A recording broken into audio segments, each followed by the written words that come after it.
والشيام مولاي صل وسلم دائما أبدا على حبيبك خير الخلق كلهم محمد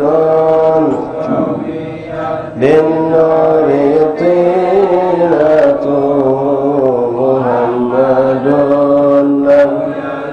نورا من الكدام محمد العدل ظهور في محمد إنعام صل وسلم دائما أبدا على حبيبك خير لكلهم محمد كل مدار محمد خير رسل الله كلهم محمد حق ندين به محمد على الألم مولاي صل وسلم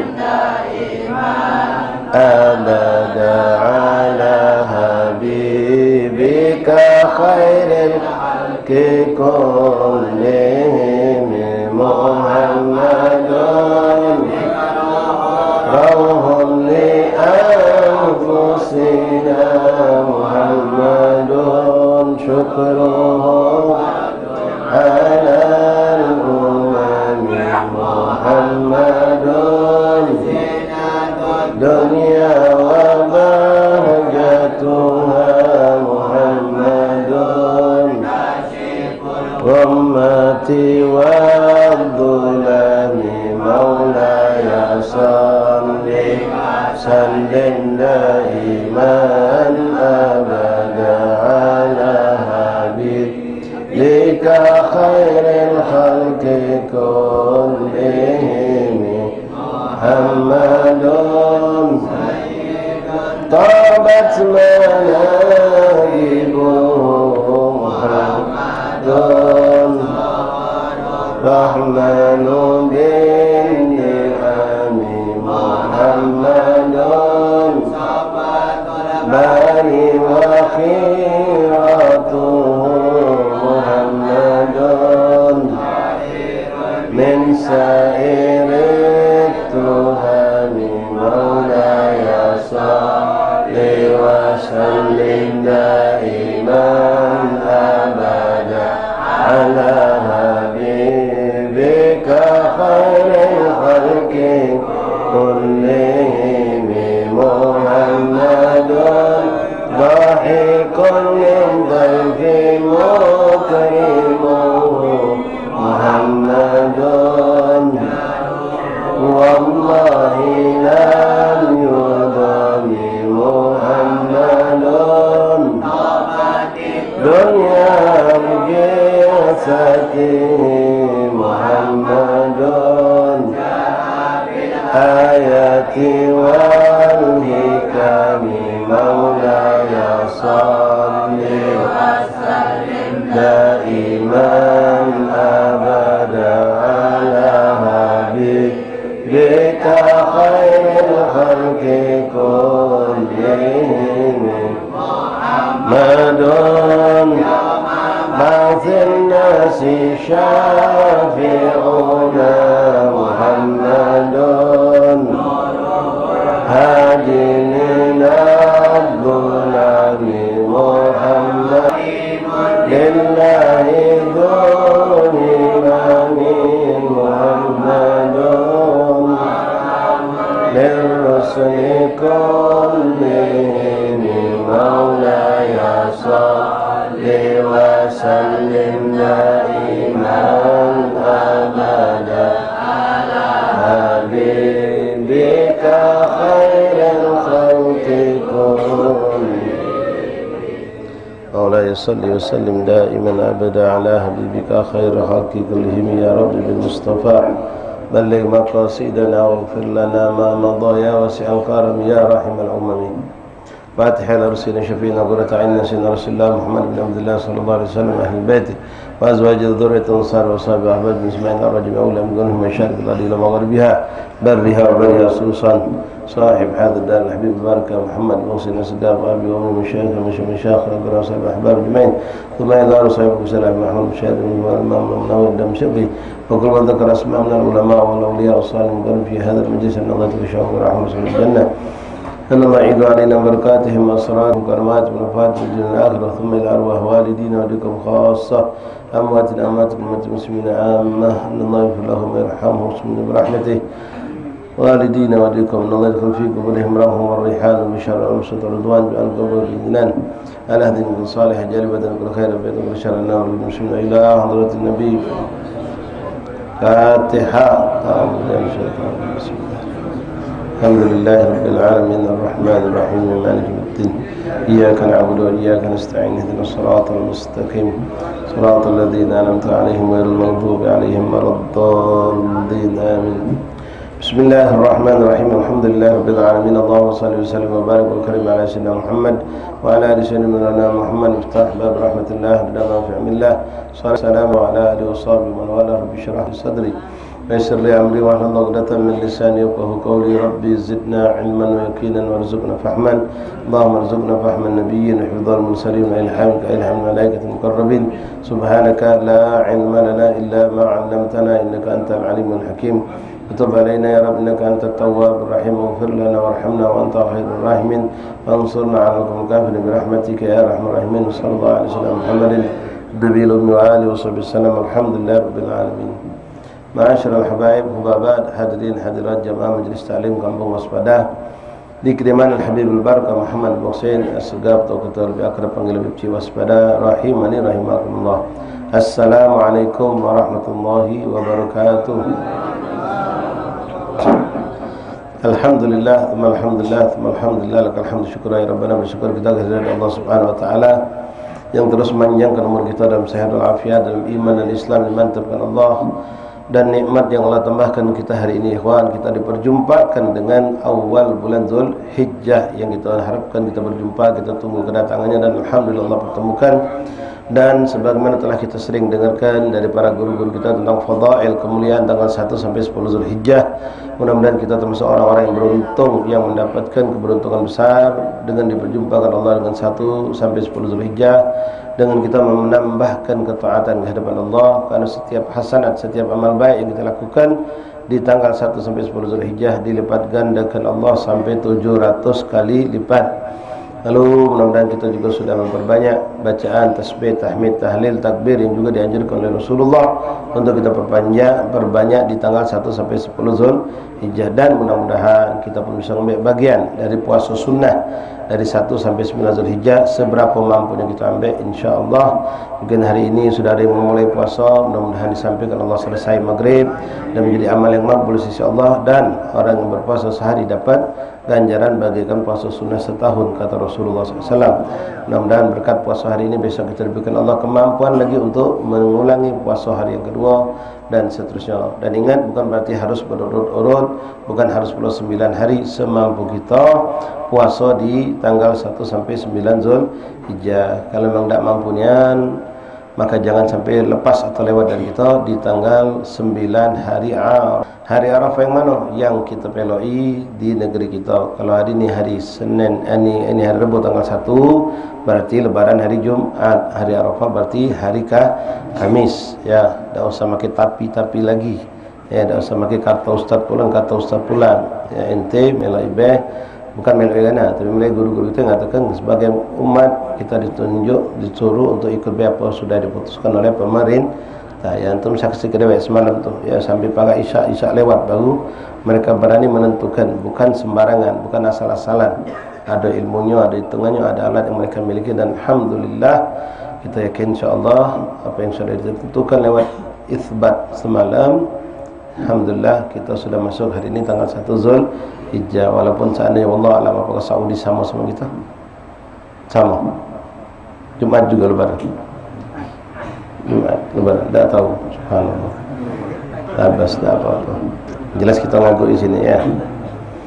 Ma'asyiral habaib wa ba'd, hadirin hadirat rahimani rahimakumullah. Alhamdulillah pada kesempatan petang hari penuh berkah ini kita akan melanjutkan kembali pembacaan kitab kita dari kitab Al-Adhkar Imam Nawawi sampai kita kepada hadis yang ke-17. An Wabisah bin Ma'bad radhiyallahu anhu ata Rasulullah sallallahu alaihi wasallam faqala jita tas'alu 'anil birri wal ithim. وفي صحيح مسلم أن نواس بن سمعان رضي الله عنه عن النبي صلى الله عليه وسلم قال البر حسن الخلق والإثم ما حاك في نفسك وكرهت أن يطلع عليه الناس. Sebuah hadis Rasulullah SAW yang datang dari seorang sahabat Wabisah bin Ma'bad. Beliau pernah datang kepada Rasulullah SAW. Subhanallah, kalau kita lihat dari apa yang tertera di hadis ini, belum beliau bertanya langsung dikasyaf oleh Nabi SAW. Begitu dia datang kepada Rasulullah, Rasulullah langsung ngomong, jita tas'alu anil birri wal ithim. Kau ini datang nak nanya tentang apa itu amal baik, apa itu dosa. Naam, benar ya Rasulullah sallallahu alaihi wasallam. Ya, seperti ini juga kita sering dapatkan lewat Sahibul Hal Habib Umar bin Ahmad bin Syahab, insyaallah akhir bulan nanti kita akan menghalkan. Dan baru diturunkan Allah menjadi karamah para aulia, para salihin. Jadi Wabisah ini datang menghadap Rasulullah, belum dia bertanya Rasul sudah ngomong duluan. Jita tas'alu 'anil birri wal ithim. Kau ini datang wahai Wabisah nak bertanya tentang apa itu kebaikan, apa itu amal baik dan apa itu dosa. Qala na'am, benar ya Rasulullah, memang itu yang nak aku tanya. Maka Nabi mengatakan istafti qalbak. Ya, Nabi mengatakan kalau kau ragu, ini masalahnya kalau kita ragu ikhwan. Ini gawe ini baik apa tidak, benar apa tidak, boleh apa tidak. Kita tak tahu ni. Nabi ngomong istafti qalbak, tanya sama hati kau. Tanya sama hati kau. Albir, kebaikan itu, gawe baik itu, kan sekarang ni bingung ikhwan. Kadang-kadang gawe baik kejiwaannya dibuat wong seakan-akan jadi buruk. Ya, macam ziarah kubur. Ya, diekspos di media kalau kita nyembah kubur. Ya, berzikir, kadang-kadang ditampakkan zikir yang tak benar, yang goyang-goyang sampai loncat-loncat segala macam itu. Ya, kalau goyang pantas itu memang ada juga terigos, tapi sampai berjoget. Nah, itu yang ditampakkan. Padahal gawe zikir itu baik, tapi gawe cara gawe berjoget itu bagi maulid nong sambil joget-joget. Nah, jadi rusak maulid galau-galau. Wong yang awam ini bertanya maulid itu bagus tak? Yang dijingoknya, yang tak bagus kebetulan. Nah, inilah kadang-kadang ya, membingungkan. Yang lebih parah lagi, kita sering tertipu gawe buruk, dipoles, dibungkus dengan sesuatu yang baik, jadi seakan-akan baik, padahal itu gawe dak baik, gawe buruk. Ya. La ilaha illallah. Nah, sahabat ini bertanya tentang perkara yang kalau meragukan, bukan perkara yang pasti. Kalau perkara yang pasti, sudah jelas-jelas haram, tak usah nanya hati lagi. Sudah jelas ustaz ngomong haram, kiai ngomong haram, habib ngomong haram, ustazah ngomong tidak boleh, ini tidak boleh, ini haram. Masih nanya, tapi hati anak caknya mantap ngawinya. No. Kalau sudah ada ngomong ke haram, tidak usah tanya hati lagi. Yang ditanya kalau Rasulullah, dikatakan Rasulullah ini istafti qalbak, kalau memang perkara yang kita ragu, atau ini bagus, gawe ini baik, tapi untuk kita baik dan kita tidak tahu. Buat orang lain boleh jadi bagus, buat kita belum tentu jadi bagus. Perkara yang mubah misalnya, ya, perkara yang mubah. Nah, maka Nabi mengatakan istafti qalbak, tanyalah hatimu, kata Rasulullah, bertanya engkau kepada hatimu. Albir, kebaikan itu kata Rasulullah, ma'anat bihin ilaihi nafas wa tama'anna ilaihi al-ghalab. Kebaikan itu biasanya kita ngawikinya tidak gelisah, hati kita tenang. Kalau hati kita tenang, tidak gelisah, kita ngasuh nyaman baik, dijenguk orang, kita ngawik itu. Tak ada orang kita yakin, tak ada orang negur kita, tak ada orang yang membuat kita mandang kita dengan pandangan sinis. Ini gawe baik. Ya, tapi kalau kata Rasulullah SAW, wal ithim ma haka fi nafsi wa taraddada fi sadar. Keburukan itu, gawe buruk itu biasanya, ya kita belum tahu nih gawe ini benar apa tidak, boleh apa tidak. Biasanya kata Nabi kalau digawe kalau memang hati orang itu bagus, hati orang itu bersih, bagus, hatinya nolak, hatinya gelisah, dia ngerasa tak nyaman, dia ngerasa tidak nyaman, hatinya pun maju mundur, caknya tak lemah-lemah hati ini nak ngawe gini. Minjam sama pinjaman yang atau melok arisan model baru ini, kita belum tahu model-model baru ini macam-macam. Nah, kita nak nanya semua mungkin nak kata tempat kita bertanya misal. Maka istafti golbak tadi. Ya, baik atau bukan hitung ida oh ida. Tak harus salah. Ulangi pengen ngembek dia ni kan. Pengen ngembek pinjaman yang tidak berbunga jadi dia tapi berbuah. Ya. Nah, model baru kan kalau berbunga orang tahu kalau tak boleh. Berbuah sekali. Bingung dia. Ida menggiurkan ini. Ida. Nah, jadi bukan ini istafti. Ini bukan untuk menfatwa. Istafti qalbak, tanya sama hati kau. Nah, terutama orang-orang yang memang ikhwan, hati yang selalu berzikir kepada Allah. Hatinya tu terang. Tapi kalau hati kita ni selama ni ngelukis, dengki, tomak, ada galau, hasut segala macam zikir tidak. Ya, biasanya istafti qalbaknya hawa nafsu yang. Tapi Nabi mengatakan itu kepada sahabat kalau memang kita tak tahu. Sekali lagi, satu perkara yang kita tak tahu, kita ragu, ini boleh apa tidak, ini halal apa tidak, bahkan pada tingkatan halal tapi berkah atau tidak. Nah, istafti qalbak. Kalau ada orang tempat kita bertanya, orang soleh, orang alim, tempat bertanya kita jangan istafti qalbak. Nanyalah sama orang alim, orang yang berilmu tadi. Ngapain tidak nanya ustaz? Cukup hati aku berpacak nentukannya. No. Rasulullah nyuruh kita meloi ulama dulu, ustaz, ada tempat bertanya dulu. Kalau memang tak katik nian, ya, tak katik tempat bertanya perkara yang membuat kita ragu atau kondisi sekarang sudah di hadapan kita, tak pacak nak nelpon si ada, pacak nak bertanya supaya tak pacak lagi, dan kita memang tak tahu. Nah, itulah baru istafti qalbak, ya, tanya pada hati kita, ini gembek apa tak, gawe atau tidak. Nah, kalau perkara buruk kata Rasulullah, biasanya diri kau tak nyaman, hati kau tak tenang melakukan perbuatan tersebut. La ilaha illallah. Juga budak-budak baru yang model galak gawe-gawe baru ni. Gawe yang dak ada pada orang tuanya dulu gawe-nya. Singit-singitan. Kaki kalau kamu tu jangan kau say. Jadi ingat sudah. Gawe tu gawe dak bagus. Kalau gawe bagus dia tak bakal ada rasa takut. Nah, hadis berikutnya husnul khuluq, dikatakan juga albir huwa husnul khuluq. Kebaikan adalah, di antara kebaikan adalah husnul khuluq, akhlak yang mulia. Wal ithim ma haka fi nafsika wa karihta an yattali'a 'alaihi nas. Suatu keburukan itu atau dosa itu, pertama membuat hatimu gelisah, tak nyaman. Kedua, kau tak pengen orang lain tahu. Gawe kita ni jangan ada yang tahu. Nah, kalau sudah jangan ada yang tahu tu biasanya gawe ni tak bagus. Bagus tak gawe ni? Coba kira-kira kalau orang lain tahu, kalau orang lain tahu, oh jangan. Itu satu pertimbangan, mizan. Ya, kita nak gawe kini, ada orang nanya. Gawe kini kira-kira bagus tak? Boleh tak? Nah, sekarang anda nanya dulu secara logika misalnya. Kita nak tahu syariat tidak membenarkan, logika pun tidak membenarkan. Kita ajak main logika dia. Kira-kira kalau inti gawe kini ni, ada orang nyingok, apalagi di fotonya tunjukkan sama umi inti abah inti malu. Oh jangan. Sial mi anak lagi, malu mi anak. Nah, inti boleh baca tahu gawe ni dak benar, tapi nah kadang laki tapi manusia.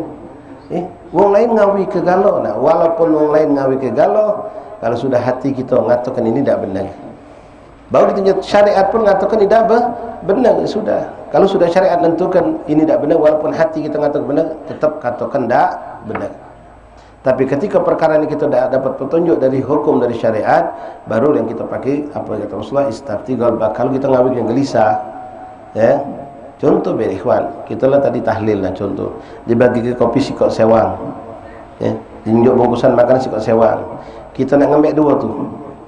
Ingat dulu ada orang nak ketika kalau nyingok malu kita. Nah kan Rasulullah ngomong fa idza Rasul mengatakan mahakan fi nafsika wa taraddada fi sadrika. Lalu Nabi mengatakan wa karihta an yutali 'alain nas. Kau takut orang lain nyingok. Berarti gawe ni sudah tak benar nak ambil lebih ni. Izin, kalau izin mutmain hati halal jelas. Gawe benar kalau minta izin. Lebih boleh ambil lebih tak? Boleh ambil dua tak? Ngapo? Anak terhal sama bini anak. Misal. Yang cinta bini ni masya-Allah. Tahan minta dia. Kalau jual lebih ambil lah. Tenang kita. Ngawak jingok pun tak pakai dekat kapikan dekat kita di jalan. Oh, ruan sih. Alhamdulillah sudah diinjak oleh Sayyidul Bait. Senang tu. Tapi kalau kita ngawak ngembek tanpa izin, ngawak je masuk ke kecil ini, masuk ke kantong, bungkus sisip cukup ya. Takut ketahuan. Nunjuk ke gawe itu dah bagus. Jangan apa pun lebih juga ni. Kaget dulu lebih juga. Izin dulu sama Sayyidul Bait. Kalau siapa tahu saya belum dengar lebih ni wong jero belum ngalo. Ya, lebih tu kau kerja budak parkiran belum. Nah, jangan asal ngambil menganggap itu tak apa-apa halal. Buktinya kalau kita nak ngambil kita dah rasa malu nyengok dulu nyengok kan katik Ustaz. Nah, berarti tak benar ini. Rasulullah yang ngomong apa kata Rasulullah tadi? Wa taraddadas wa karihta an yutalli'a 'alaihin nas. Kau takut kalau sampai ketahuan wong. Kalau sudah takut ketahuan berarti gawe ini gawe dak benar.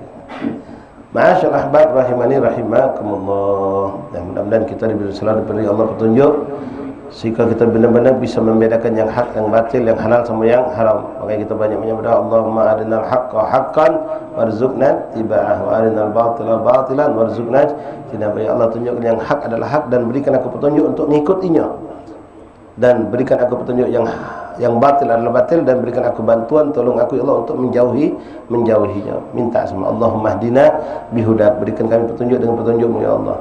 Ya, karena banyak macam-macam ikhwan yang sekarang ini terutama dalam masalah muamalah, ya, hukum halal haram ini macam-macam sekarang, sistem dagang model-model baru, pinjaman model-model baru, ujungnya syar'i kalau cuma kita ragu mana syar'i, apa macam ini syar'i. Nah, berarti hati kita sudah mulai tanya ustaz, tanya habib, tanya kiai, tanya, mereka faham, tanya, kaget tu istafti golbak. Kalau mereka tak bisa menjawab jawaban galau, no, kami tak paham ini. Kami tak paham ini model baru ini nih. Perlu dipelajari dulu. Sudah, caranya mana? Sebenarnya dah ada istafti golbak, tinggal ke sudah.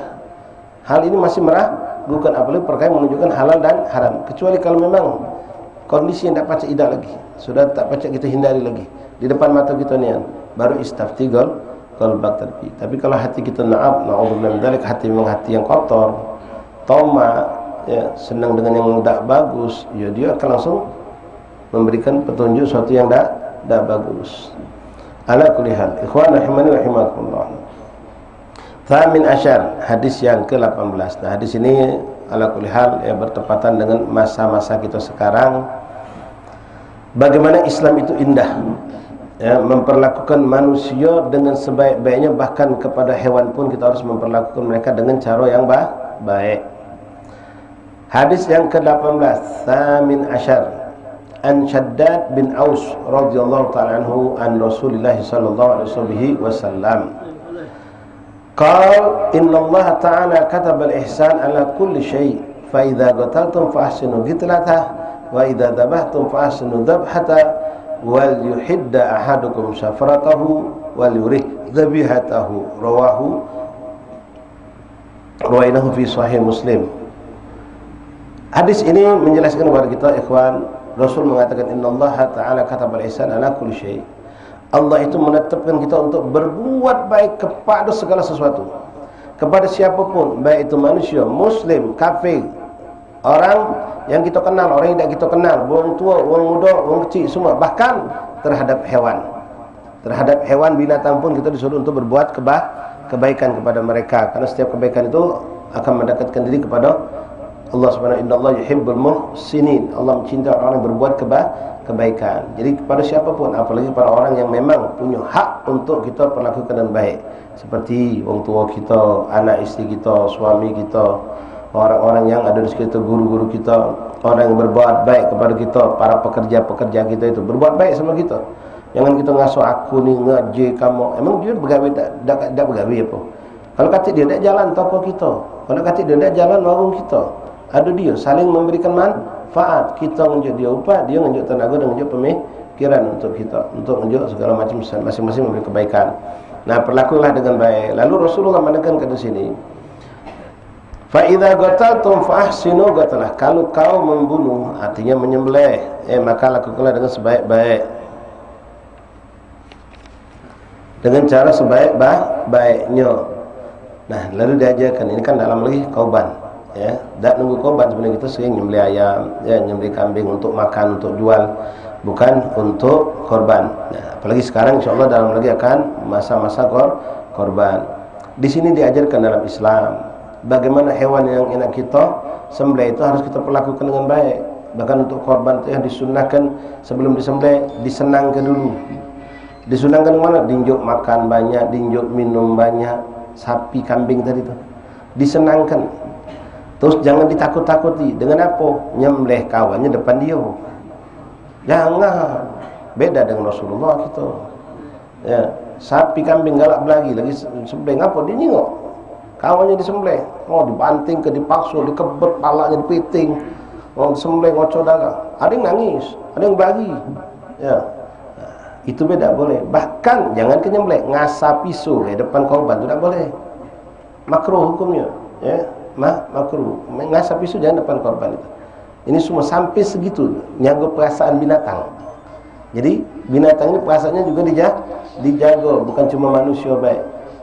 Nah, kemudian ikhwan rahimakumullah, fa idza qataltum fa ahsinu qitlah. Kalau kamu menyembelih, membunuh, maka sebagus-bagus jaga yang sebaik-baiknya. Kalau model kita pacak, manting dia dengan pelan, ya pacak, alhamdulillah, cuma kan sarau biasanya. Ya, dijebak dulu, kakinya dikebet, lalu kita tarik bang-bang, gelabuk dia nyampak. Setelah itu kita kebet, ya kita semuanya sepacak-pacak kita, seindah-indah kita lakukan. Ya, bukan macam ganyaan di luar sana ditembak dulu. Ya, kakinya digebuk. Nah, kalau secara syariat hukum untuk korban tidak boleh kalau kaki sampai rusak. Ya, sampai ada aib pada tubuh hewan itu tidak boleh. Kalau untuk nyembelih biasa tidak apa-apa. Ya, nah, masalah nembak itu kaki panjang ceritanya. Kan banyak sekarang ini ditembak dulu kepala sapi. Tapi bukan untuk korban, misalnya untuk sembelih dijaga itu biasa ditembak dulu. Dia sudah sekarat baru disembelih, biar tidak repot jadi. Nah, itu perlu dibahas. Itu sudah dibahas juga oleh para ulama kita. Ya, karena jadi pertanyaan matinya ini karena sembelihan apa karena tembakan. Ya, dan secara tembak seperti itu ya sebenarnya tidak dibenarkan. Sama itu namanya tembak peluru itu boleh jadi karena tajam, boleh jadi karena tekanan tembak itu yang kuat membuat dia. Nah, kalau ketajaman itu hukumnya bisa jadi hukum sembelih. Tapi nyembelih itu bukan di kepala, nyembelih itu di leher. Nah, itu ada hukum kalau. Tidak boleh kita membunuh itu langsung dengan api. Ya, sekarang kan jadi keren restoran-restoran sekarang masak udang masih hidup-hidup, taruh pucuk panci kerceng langsung. Mana boleh itu, walaupun halal tapi perbuatan itu haram. Kenapa? Zalim gitu. Mati ke dulu baru kita eksekusi. Iwak juga sama, dicucuk pakai bambu masih meletik-letik taruh pucuk api. Mana boleh itu, haram hukumnya. Ya, kalau kita membunuhlah dengan cara yang baik yang diajarkan oleh syariat lewat disembelih syar'i. Nah, memang ada hewan-hewan yang tidak perlu disembelih. Iwak tidak perlu disembelih, walaupun sebagian ulama mengatakan iwak besar sunnah disembelih. Tapi hukum aslinya tidak dianjurkan. Artinya mati dewek tidak apa-apa. Ya, iwak itu. Nah, ada juga kalau iwak dia tidak mati-mati lama, nak mati digebuk mungkin batu kepalanya. Nah, itu labas mati. Kalau disembelih lebih afdal daripada digebuk kepalanya, disembelih lebih afdal. Ya, nak mati pun hidup di tukang iwak, gogok yang melih. Iya. Datang orang iwak pasar Kuta, mang iwak delok, iwak gabus berapa? Kau nak mati pun hidup. Aku nak beli iwak mau. Iya, nak mati pun hidup. Bagi tak jadi beli. Oh, yang keserem ni. Nak beli iwak mati apa nak hidup. Ya, memang itu yang tanya orang iwak. Iwak udang tanya nak hidup atau nak mati. Kalau yang mati lain cerita harganya, yang hidup lain lagi harganya. Nah, bunuhlah dengan cara baik, menyembelih juga. Nah, di antara salah satu sunnah yang disebutkan Nabi sallallahu alaihi wasallam di sini, wa idza dzabhtum fa ahsinu dzabha. Kalau kamu menyembelih maka baguskan cara menyembelih kamu.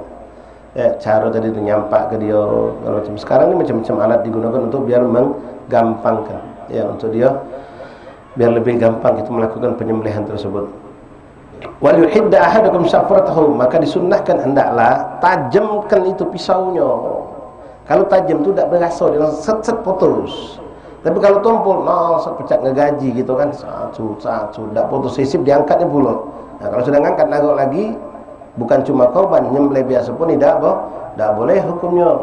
Ya, kenapa emang hukum tidak boleh? Ya ada kezaliman tadi.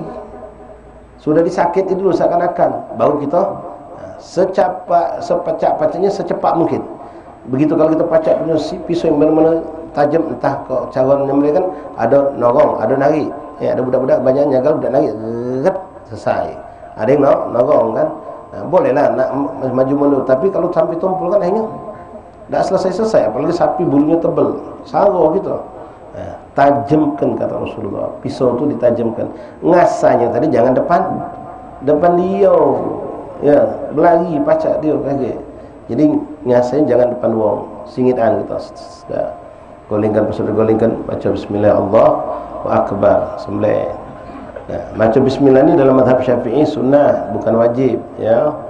Jadi jangan dimasalahkan. Kadang-kadang ya budak jagal kita ni kalau sudah nemu sapi agak ngelawan, panik kita kan, lari kebet atau lepas kakinya, repot, 10 megangnya. Sudah, laju kelah, bukan Bismillah Allahu Akbar, laju kelah aja dia. Bukan Bismillah Allahu Akbar. Tak macam Bismillah kan. Iya, lupa aku, kamu pula panik. Jadi mau bangki. Apa mau bangki? Siapa ngomong? Tetap halal itu. Yang penting yang nyembelihnya Muslim. Itu dalam madhab Syafi'i. Jadi lupa Bismillah tak apa-apa. Ya tak harus kita katakan nak kata itu bangki sudah agak waktu gayut kalau kamu bangki. Ya kami tincang membagikan untuk orang sana. Halal itu. Yang penting nyembelihnya Muslim. Sunnahnya memang baca Bismillah Allahu Akbar. Ngapa tidak Bismillahirrahmanirrahim? Ustaz, kan biasa Bismillahirrahmanirrahim. Tak pas. Pertama, jawabannya itu memang sudah ajaran Rasulullah.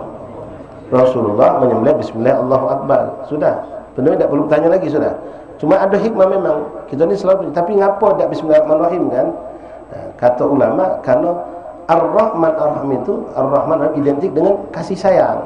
Sedangkan perbuatan kita ni nyembelih, kejam, kesan itu. Jadi pakai Bismillah Allahu Akbar tadi itu. Kalau ada yang macam Bismillahirrahmanirrahim, ya boleh baik.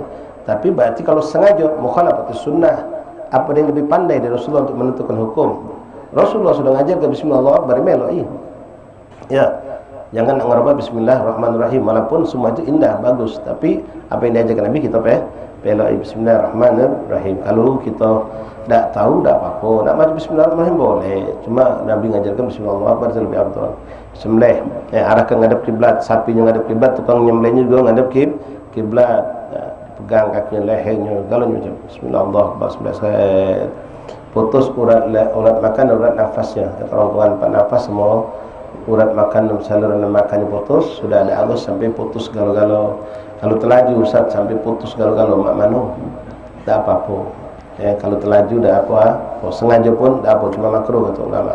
Kalau sampai diputuskan ya cukup putus 2 urat nafas itu sudah hadap kiblat. Nah, Rasul mengatakan wal yahidda ahadakum safratahu, hendaklah kalau kamu menyembelih tajamkan asahan pedang, ya, pisau yang kita nak sembelih tadi. Wal yuridha bihatahu, dan baringkan pelan-pelan, ya. Kalau pacak dengan cara pelan, tarik dia cep, pletot, nanti gelabuk nyampak dia. Sudah.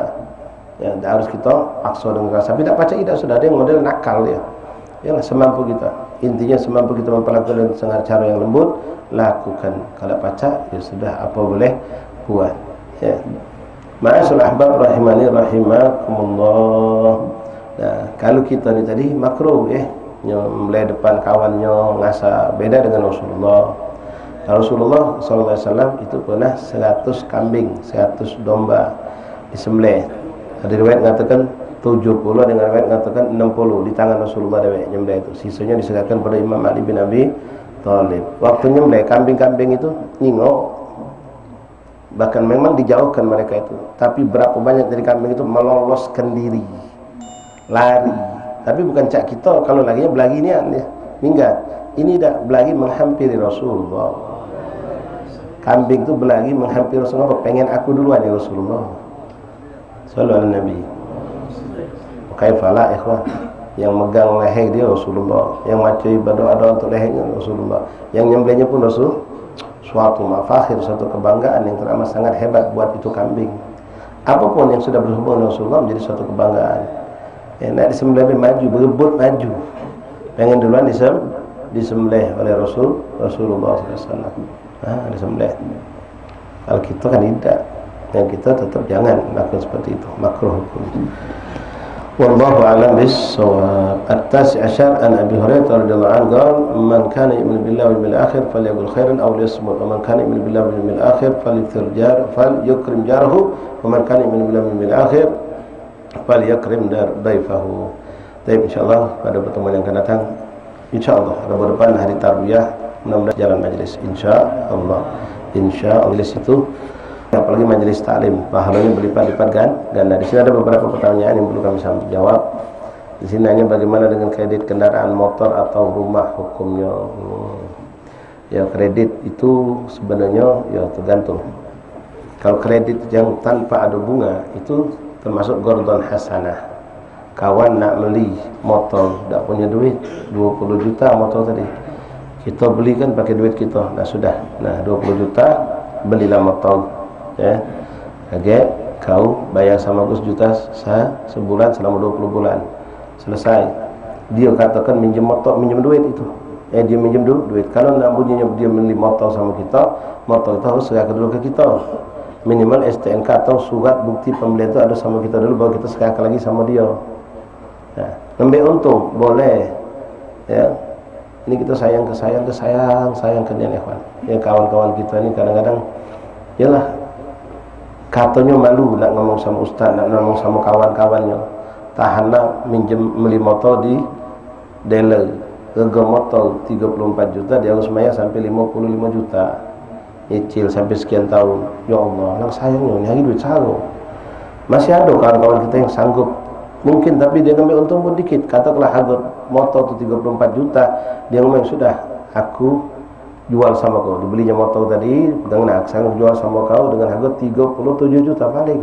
Ngambil 3 juta jadi lap sejar. Apa? Dia punya duit banyak. Dia niat nolong kawan. Kalau dealer itu, pajak sampai 15 juta, nambah 10 juta paling kecil. Tak terbayar 5 bulan lewat, duit lewat, motor hilang. Ya, itulah ketidakbolehannya. Nah, kawan rahimahullah, sekarang masalah kredit motor, kredit rumah ini, ya. Kredit itu kalau akadnya, ya, kita bikin kredit dengan tanpa bunga, itu jelas-jelas boleh seperti tadi. Masalah harga lebih tinggi dari harga cash, itu hak dia penjual. Ya, macam tadi harga cash 34 juta. Nah, ana jual sama ente 37 juta, kredit. Boleh, tapi lambat bayar kata sanksi bunga. Lambat bayar dah kata nak tarik motor, duit hilang dah kata. Kalau sampai yang macam model kena bunga ataupun sampai motor itu, jelas itu tidak dibenarkan oleh syariat. Sama hukum ngambil rumah kontrakan juga. Kalau kontrakan itu tanpa ada bunga, lambat bayar cuma ditegur, diingat kebaik, dah kata sanksi-sanksi. Kalau terlambat ada bunganya sekian, terlambat lagi bunganya sekian, maka boleh. Tapi kalau sudah ada bunga itu hukumnya dah boleh, ya. Jadi kalau kredit yang qardan hasanah itu yang benar-benar nolong, sekali lagi, jual dengan harga di atas harga cash itu sah-sah saja. Tapi bayarannya tetap setiap bulan dan tidak ada penambahan jika terlambat. Dak kata istilah bunga. Kalau ngontong ini bukan bunga, habaib ikhwan. Ya, motor kamu nak beli 35 juta. Ya sudah, ente daripada sama dealer 35 juta, ente pajak sampai kena 50. Sama anak 35 jadi 40, be anak ambil untung 5 juta. Boleh. Beli motor tadi, dia nak milih silakan milih. Pokoknya sudah selesai pembelian, kita punya duit, bawa ke kita dulu. Pegang dulu, gobet namanya. Sudah jadi milik kita, entah motornya, entah surat bukti jual belinya. Sudah jadi milik kita. Kalau tanah kan tak ada digawa, rumah tak ada sertifikatnya. Sudah milik kita, kalau kita akad ke lagi. Nah, sekarang jual sama kau dengan harga 40 juta, yang tadinya 35 juta tadi. Kau bayarlah selama 40 bulan, 1 juta sebulan. Sah, halal. Ya, hatta depan dealernya kita belanja barang-barang ke dealer tadi, ke toko motor tadi. Mana yang motor kalau sudah setuju berapa bayar, kita yang bayar gitu. Nah, ini motor punya aku dulu, aku yang beli. Sekarang kau jual sama kau, ambil untung kita. Boleh. Dan ketika terlambat tidak ada bunga, tidak ada denda. Pembayaran boleh nak diatur, bulan pertama sampai bulan sekian bayarnya 1,5 juta. Kaget 3 bulan sekian lagi bayarnya 1 juta. Yang penting hitungnya klop. Tidak ada penambahan penurunan. Ya, kalau naik turun dengan suku bunga istilah bahasa orang tu, tak boleh, haram. Nah, rumah juga sama hukum aslinya seperti itu. Tapi jujur kita akui keadaan ini sulit.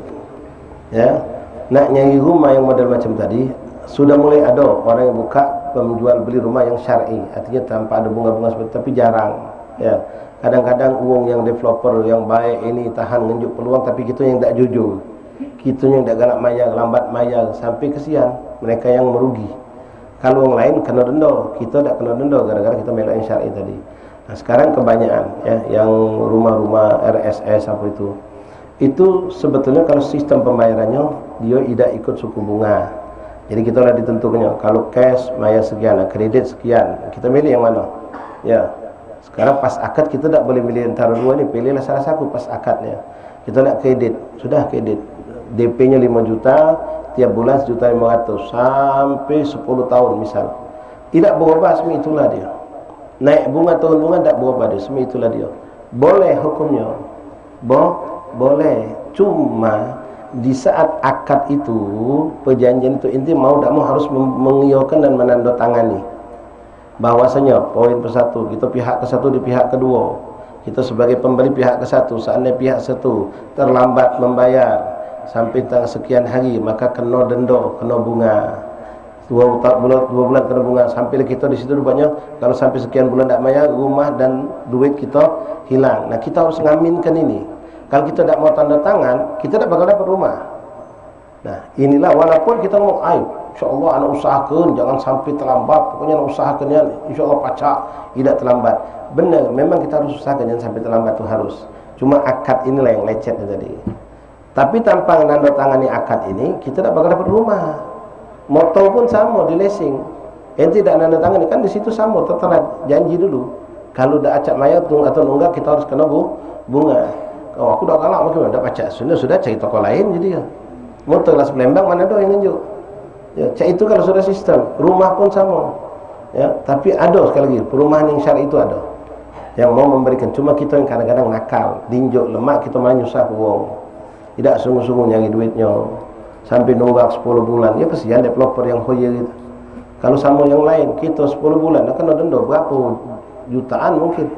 Nah, jadi mana Ustaz solusinya? Kita kan terpaksa ambil rumah. Memang logika ikhwan, kamu ngontrak rumah dari anak baru lahir, dari kahwin pertama ngontrak rumah. Ya, tiap bulan ngeluarkan duit 800, 700, 800 sampai pindah lagi 10 tahun jadi pindah lagi, ngontrak lagi, pindah lagi, ngontrak sampai 15 tahun anak kamu gadis sudah. Anak kamu bujang, masih belum punya rumah. Kontrak. Tapi kalau inti ngambil rumah kontrak, rumah yang kreditan tadi 15 tahun rumah tercogok, punya rumah kita. Kan itu logikanya. Yang tadi 15 tahun rumah tetap tak punya, kontrak terus. Sedangkan ini bayarannya kurang lebih sama juga, beda-beda tipis. Tapi 15 tahun kita dapat rumah, cuma akad yang tadi itu. Jadi mana? Bismillah. Kita kita tetap taubat minta ampun sama Allah dan benar-benar jujur konsekuensinya jangan sampai terlambat bayar. Jangan sampai peristiwa yang namanya kena bunga itu terjadi. Ya, tapi ngaku kita tetap ini perbuatan dosa, ini perbuatan salah. Kalau ada kawan kita yang mau cak motor tadi, wago kita, mamang kita sudah belilah cash. Berapa cashnya? 120 juta lah. Kau bayar sama aku nyicil, kau anggap minjem utang sama aku minjem duit. Sejuta setiap bulan. Sampai 120 juta, entah berapa tahun itu. Ya habat lah kalau dapat macam itu. Nikmat. Kalau masalah cerita motor tadi banyak habaib. Ya, kawan-kawan kita memang punya kelebihan duit daripada kamu maya ke dealer. Ya, apalagi orang itu orang kafir, sampai yang seharusnya motor cuma 15 juta jadi 23 juta. Bahkan mending kau sama aku bela. Aku cuma nyicip duit kau 1 juta kalau boleh. Gagal 15 aku jual 16 sama kau. Daripada sama dealer itu kafir, kau harus hilang 8 juta sama aku cuma 1 juta be. Ada yang tidak usah nambah sama sekali. Pokoknya gagal tunai itu aku jual sama kau, cicil sama aku, bayar. Seakan-akan diminjem duit baik, tanpa ada bunga, tanpa ada. Nah, itu masih ada kalau untuk ya levelan motor ya atau yang ringan-ringan. Tapi kalau rumah mungkin agak sulit. Insya Allah tapi ada juga ya, orang-orang seperti itu. Wallahu a'lam. Kemudian ikhwan rahimakumullah, ada juga mungkin pertanyaan ini sambungan yang kemarin ya. Ada yang bertanya apa hukumnya kalau seandainya seorang perempuan ya, dia meninggal suaminya ya, lakinya meninggal, kalau kemarin itu mungkin caknya bercerai ya, meninggal suaminya lalu dia kawin lagi, apakah dia masih berhak mendapatkan waris dari suami pertama? Kan kadang-kadang macam itu, ketika bagi waris tak dinjok lagi yang sebelum apa, dia sudah kawin lagi jadi putus apa? Hak waris masih tetap dapat. Beda kalau cerai ikhwan. Kalau meninggal, minta maaf nih ya, si betina namanya Aziza kawin sama Ahmad, Ahmad meninggal kawin sama Abdullah, Abdullah meninggal kawin sama Usman, Usman meninggal kawin sama Umar. Empat-empatnya dapat dia. Walaupun 4 kali sudah kawin tadi. Dari sini dapat terus. Ngapa? Suami yang sah buat dia dan terpisah karena wafat. Nah, beda dengan yang cerai. Kalau cerai ada 2 kemungkinan. Kalau cerai itu talak 1 atau talak 2, masih masa iddah suami meninggal, maka istri masih dapat. Istri masih dapat dari warisan tersebut. Tapi kalau iddah sudah selesai, yang namanya kawin lagi pasti iddah sudah selesai. Nah, kalau dikatakan itu sebulan kan sudah kawin lagi, Kalau sudah kahwin lagi sementara laki yang pertama tu bukan meninggal tapi bercerai, jelas dia tak bakal dapat warisan. Kenapa? Karena meninggalnya setelah dia kahwin lagi. Kahwin lagi itu tak mungkin terjadi kecuali setelah masa iddah selesai. Kalau meninggalnya lagi masa iddah, masih dapat. Sebaliknya juga, dia bercerai, bininya yang meninggal, masih masa iddah, suaminya dapat walaupun sudah menceraikan istrinya tadi, masih masa iddah. Tapi kalau sudah selesai masa iddah, dua-duanya putus masalah warisan. Istri meninggal, suami tak dapat. Suami meninggal, istri tidak dapat. Tapi kalau anak, tetap dari sana sini dah dapat. Ya, jadi jangan salah. Kadang-kadang ada orang ni, dia kebetulan dulunya lanang, punya bini, dulunya meninggal. Lalu dia tadi tu tinggal keluar rumah, nak dijual waris tadi. Bini si almarhum ni sudah kahwin lagi, dah senjuk lagi, dia sudah kahwin lagi, dia punya laki lagi, dia sudah putus. Putus dari mana? Ya, untuk warisan tetap dah dapat. Sama kamu tetap IP itu, sama umur kamu tetap mertua. Ya, jangan salah nak sikap lagi. Kadang ditanya, Ustaz apa benar kalau betina janda tu boleh kahwin milih dewek? Kalau milih dewek itu memang benar, tapi nak kahwin tetap pengesahan dari wali. Kalau abah kamu redha, kahwin. Abah kamu tak redha, jangan melakukan itu. Memang kalau kamu belum janda, maaf ya, kalau gadis itu wali mujbir, nentukannya abah kita.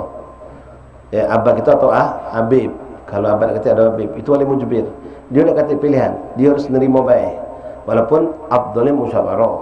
Ya, kalau tak kau dikawinkan sebulan, dah galak sudah, abahnya tak maksa, itu cantik. Tapi kalau maksa boleh. Nah, setelah dia jadi janda, ya, abahnya masih ada ataupun abahnya sudah meninggal, memang perempuan ini dia punya hak nak kahwin lagi atau tidak, tak pacak dipaksa. Abahnya maksa, kau kahwin lagi, harus ijah kahwin lagi kau. Bah, anak tak galak, bah, trauma kahwin lagi. Misal, dulu di KDRT dia. Ya, dia punya hak untuk nolak untuk dikawinkan lagi, karena abahnya status bukan lagi mujbir sudah. Ya, karena anak sudah janda, dia punya hak, harus izin ngawinkannya. Tapi bukan berarti bebas nak kahwin tanpa komprom sama wali. Toto kahwin di Jawa sana, no kau. Walinya masih ada. Yang jadi wali tetap wali. Ada abah tetap abah, ada Habib tetap Habib. Abah Habib dah kata dulu kandung, bukan semena-mena langsung bebas pecat burung keluar dari kandang. Nak milih dewek kahwin di mana kendak kami dewek. Tidak. Memang inti punya kesempatan untuk memilih siapa yang diinginkan, tapi tetap yang jadi wali adalah sosok wali nasab. Kalau ada abah, kata abah kakek, kata dulu. Kalau wali menganggap kau ni salah pilih, ini buang tak benar, ini budak ni banyak maksiatnya, kau kakek sawit sama dia, dah pokoknya aku nak kahwin sama dia. Abah ente dah galak kahwinkan, tak jadi kahwin ente, tak usah kahwin lagi. Capek. Kahwin tu duduk mantap lah, lemak, tidak capek. Kahwin lagi capek, tak diridai, tak berkah. Na'udzubillah, wallahu a'lam bis. So, kita sejak Allah untuk Rabu depan insyaAllah kita sampaikan lagi, diumumkan pada majlis hari Senin insyaAllah. Apakah ada majlis atau kita libur. Bismillahirrahmanirrahim. Alhamdulillahi Rabbil Alamin. Allahumma salli wa sallim ala Sayyidina Muhammadin wa ala ali Sayyidina Muhammad.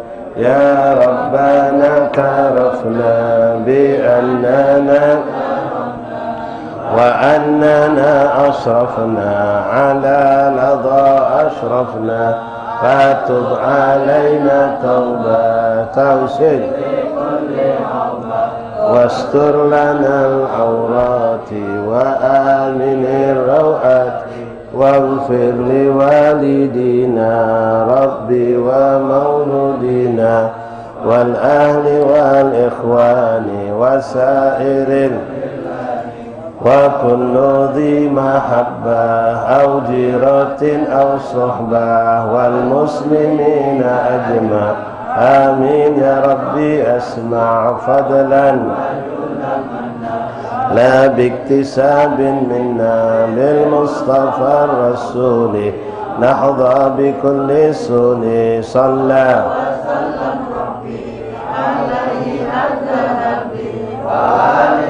والصحب عدادة سسهم والحمد لله في البدء والتناهي فاتح الرسل سلام رسالة الفتوح والمنه ورسول الله وتنسل وغفر ذنوبنا يستر عيوبنا يكشف قلوبنا ويقضي حاجنا السلام والعافية تم الصحة والعافية كاملة لنا والدينا وشيخنا أخونا أصبنا خصوصا وشيخنا في الأحمد وشيخ مسلم والدة ماريا بنت الاسم شاء والعام علي بن أبي شاء بن حميد سيد عمر رافق بن علي بن حامد وسيد أنزل بن شيخان والحبابة زمزم بنت قاسم بركبة وكل من أوصل بالشفاء من إخوان وصل الأحبان الله يشفيه شفاء عاجل شفاء لبرسك ولا علمه وأعلن أن الله السلام والعافية تامة هؤلاء الحجاج والمؤتمرين والزائدين الله بلغهم حج بيت الحرام وزيارة النبي الكرام صلى الله عليه وسلم جعل حجهم حج مبرور شيء مشكور تجرا تبر وردهم يا ربنا أوطاننا أوطان سالمين غانمين مقبول لكم كل خير ومحفوظ كل شر مضرا الآدم من صالح جالبة كل خير بدون كل شر إلى حضرة النبي فاتحة بسم الله الرحمن الرحيم الحمد لله رب العالمين الرحمن الرحيم إياك نعبد وإياك نستعين اهدنا الصراط المستقيم صراط الذين أنعمت عليهم غير المغضوب عليهم ولا الضالين آمين آمين الحمد لله رب العالمين تقبل